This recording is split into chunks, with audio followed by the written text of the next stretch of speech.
할렐루야. 오늘 매일 주님과 함께 찬송가 151장 만왕의 왕 내 주께서 부르며 시작하도록 하겠습니다.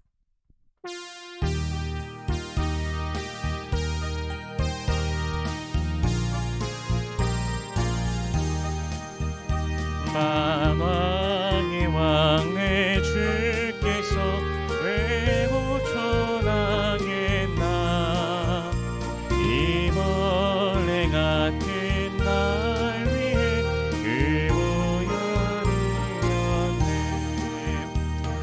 보혈을 십자가 내가 처음 볼 때에 나의 맘에 큰 고통 사라져 오늘 믿고서 내 눈 밝았네 참 내 기쁨 영원하도다 주 십자가 못 박힘은 속죄함 아닌가 그 긍휼함과 그 은혜 말할 수 없도다 십자가 내가 처음 볼 때에 나의 맘에 큰 고통 사라져 오늘 믿고서 내 눈 밝았네 참 내 기쁨 영원하도다 늘 울어도 그 은혜 다 갚을 수 없네 나 주님께 몸 바쳐서 주의 일 힘쓰리 십자가 내가 처음 볼 때에 나의 맘에 큰 고통 사라져 오늘 믿고서 내 눈 밝았네 참 내 기쁨 영원하도다.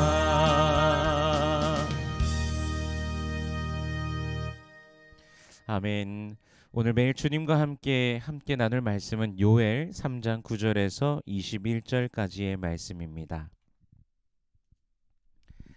봉독하겠습니다. 너희는 모든 민족에게 이렇게 널리 선포할지어다.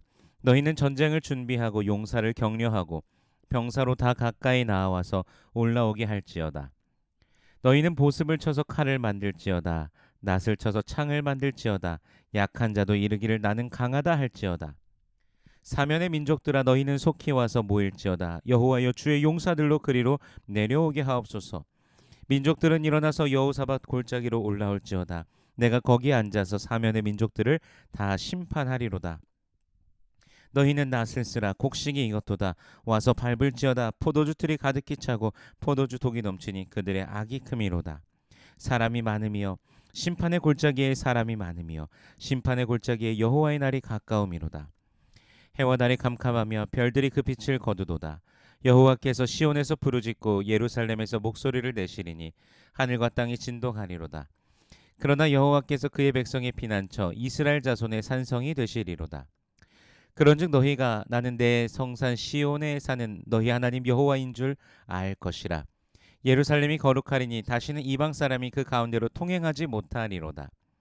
그날에 산들이 단 포도주를 떨어뜨릴 것이며 작은 산들이 젖을 흘릴 것이며 유다 모든 시내가 물을 흘릴 것이며 여호와의 성전에서 샘이 흘러나와서 시딤 골짜기에 되리라. 그러나 애굽은 황무지가 되겠고 에돔은 황무한 들이 되리니 이는 그들이 유다 자손에게 포악을 행하여 무죄한 피를 그 땅에서 흘렸음이니라. 유다는 영원히 있겠고 예루살렘은 대대로 있으리라. 내가 전에는 그들의 피 흘림 당한 것을 갚아주지 아니하였거니와 이제는 갚아주리니 이는 여호와께서 시온에 거하심이니라. 아멘. 잠시 기도합니다. 살아계신 하나님 은혜를 감사합니다. 오늘도 우리에게 새날을 허락하시고 우리 주님을 바라보며 또한 살아가게 하신 주님, 우리 주 예수 그리스도의 그 보혈의 은혜가 오늘도 우리에게 흐르고 있음을 믿습니다. 저 천성을 바라보며 믿음으로 전진하는 모든 주의 백성들 되게 하여 주시옵소서. 기쁨으로 주님을 바라보며 송축하며 나아가는 모든 주의 백성들 되게 하시고 마음의 소원들, 기도의 제목들 우리 주 예수 그리스도 안에서 우리 하나님께서 응답하심을 만나는 모든 주의 백성들 되게 하여 주시옵소서. 이 시간 말씀을 대합니다. 성령께서 친히 조명하시사 깨닫게 하시고 아멘으로 화답케 하시며 순종케 하시며 하늘로부터 내려오는 신령한 복을 누리는 모든 주의 백성들 되게 하여 주시옵소서. 감사드리며 예수님 이름으로 기도드립니다. 아멘. 오늘 본문에서 요엘은 종말론적 관점으로 이제 세상의 심판을 바라보고 있습니다. 하나님께서는 열방을 향한 심판, 전쟁을 선포하십니다. 9절에 보면 전쟁을 준비하고 용사를 격려하고 병사들을 다 올라오라라고 명령하고 계십니다. 칼을 준비하고 창을 준비하고 사면에서 모든 나라에서 여호사밧의 골짜기로 올라오라고 합니다. 여호사밧의 골짜기가 또 등장한데요. 여호사밧은 여호와께서 심판하신다라는 그런 뜻입니다. 우리가 사사기에서 그 사사 샤파트라는 단어인데요. 심판, 재판이라는 뜻을 가지고 있습니다. 그래서 여호와의 그 심판인 것이죠. 여호와께서 그들을 심판하시는 그 골짜기, 여호와의 그 심판의 골짜기로 오라 명령하고 계신 것이죠.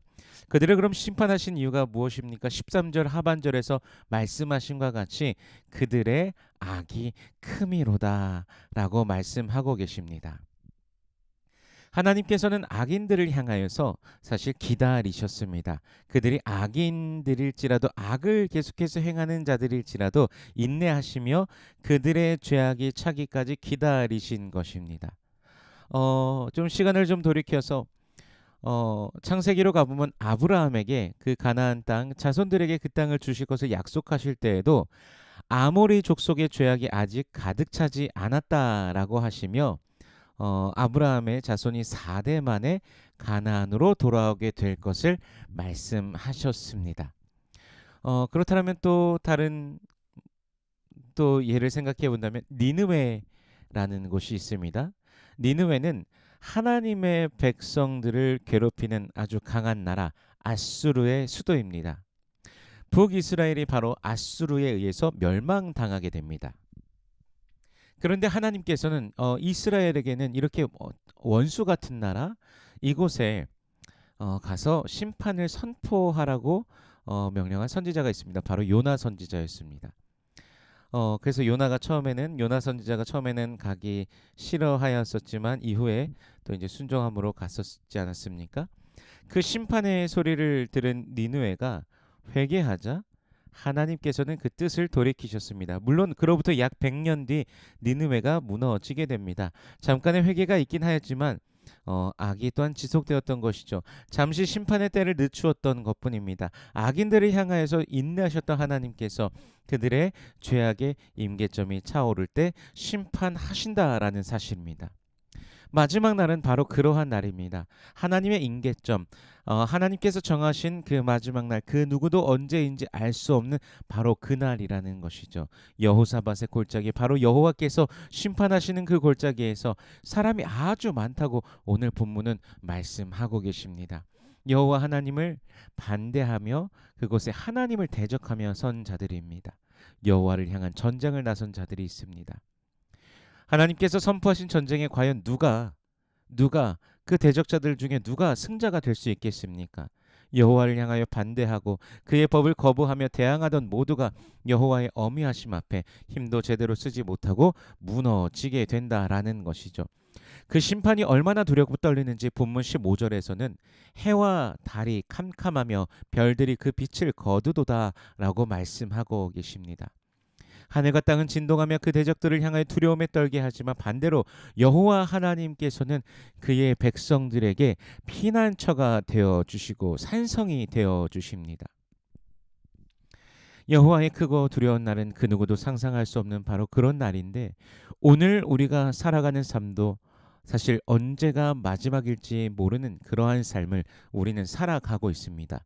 그러나 우리가 그리스도 예수 안에 있다는 사실, 예수를 믿고 그분이 구세주 되심을 고백하는 자들이 그 마지막이 복된 자들이라는 사실이죠. 바로 하나님의 자녀이기 때문입니다. 이 복은 하나님의 사람들이 누리게 됩니다. 이 땅에서 비록 힘들고 어렵고 때로는 핍박도 당하는 여러 어려움들이 있지만 믿음의 주요 온전케 하신 인 예수를 바라보며 살아간 자들, 믿음의 경주를 다한 자들은 최후 승리를 거두게 되는 것입니다. 초대교회 성도들을 생각해 보십시오. 그 모든 그 억압들과 압제들, 그 로마의 그 통치 아래서 그들이 오직 예수 그리스도만이 주님이시고 참된 신이시고 왕이시다라는 그 고백을 할 때 그들은 끌려가고 죽임을 당하고 사자의 밥이 되기도 하였습니다. 그럼에도 불구하고 그들은 하나님의 나라를 바라보면서 그들은 기뻐하였다라는 것이죠. 그 괴로움과 어려움들 속에서도 그들은 주님을 바라보며 승리하였고 그곳에서 주님과 누리고 있는 것입니다. 우리의 인생은 삶과 죽음의 갈림길에서 살아가는 인생입니다. 히브리서 9장 27절에서 한 번 죽는 것은 사람에게 정하신 것이요 그 후에는 심판이 있으리니 라고 말씀하십니다. 모두가 똑같은 삶을 살아가다가 죽음이라는 순간을 맞이하게 되고 하나님 앞에 서게 된다라는 것이죠. 모두가 같은 인생이라는 그 찬스를 살아가다가 그렇게 죽음을 맞이할 수밖에 없고 하나님 앞에 선다는 것이죠. 죽음이라는 순간이 다가올 때 어떤 사람들은 두려워하기도 하고 또 어떤 이들은 덤덤하게 받아들이기도 합니다. 마지막을 할 때요. 그 박효진 장로님이라는 분께서 과거 교도소에서 근무하실 때 때의 이야기를 하시는 것을 본 적이 있습니다. 교도소의 사형장에서 죽음을 맞이하는 자들의 그 모습에 대해서 말씀하셨는데 죽기 싫다고 하면서 두려움에 벌벌 떨며 발버둥을 치며 발버둥을 치다 못해 오줌까지 그 실내 바지에다가 막 실내하게 되고 그런 그 두려움에 너무나 그 고통스러워서 그런 자들 그리고 반대로 주님의 얼굴과 얼굴을 맞이할 것을 기대하며 찬양을 부르며 가는 자들 그런 자들이 있다고 합니다. 제가 좋아하는 노래 중에 그런 노래가 있습니다. 이 가사가 이렇게 됩니다. 언제나 마지막은 갑자기 오는 법. 삶은 엄숙하고 순간은 영원한 것. 마지막에서 열리는 세계가 없다면 인생은 허무하고 역사도 무의미한 것. 이런 그 CCM 노래의 가사가 있습니다. 마지막이 갑자기 옵니다. 그날이 도적같이 오게 될 것이라고 성경은 말씀하고 계십니다. 오늘 하루를 우리가 어떻게 살아가야 될까요? 내일을 또 어떻게 살아가야 될까요? 어떻게 사는 것이 구원의 삶일까요? 그리스도 예수 안에 있는 것.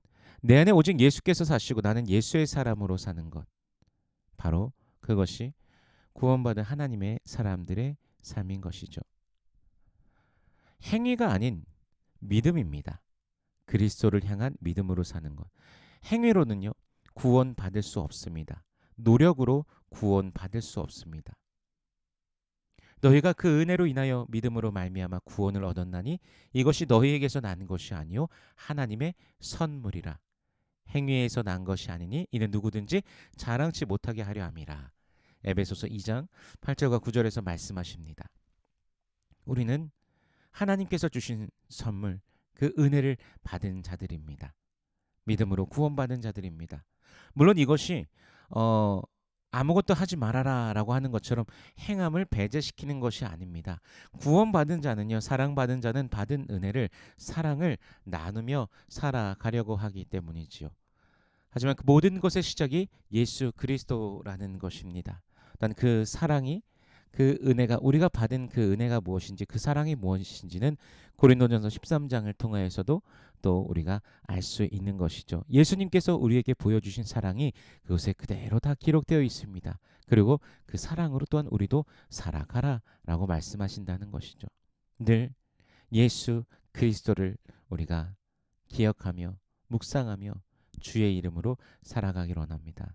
오늘도 주님의 것으로 그리스도의 사람으로서 살아가는 모든 주의 백성들 되시기를 축복합니다. 오늘도 우리 하나님께서 내려주시는 그 충만하신 은혜를 맛보며 기뻐하며 주님과 동행하는 하루 되시길 주님의 이름으로 축원합니다. 함께 기도합니다. 살아계신 하나님 은혜를 감사합니다. 우리와 함께 하신 하나님, 주님의 마음을 알게 하여 주옵소서. 주의 사랑을 더욱더 알게 하여 주시옵소서. 주께 가까이 나아가는 주의 백성들 되게 하여 주시옵소서. 성령께서 주장하시고 인도하심을 누리며 나아가는 모든 주의 백성들 되게 하여 주시옵소서. 주님 감사합니다. 성령께서 한 사람 한 사람 모든 심령들의 마음을 주장하시고 인도하시며 충만케 하심을 만나게 하여 주시옵소서. 예수를 닮은 자, 예수의 형상으로 오늘도 살아감 속에 참된 복을 누리는 주의 백성들 되게 하여 주시옵소서. 감사드리며 예수님 이름으로 기도드립니다. 아멘.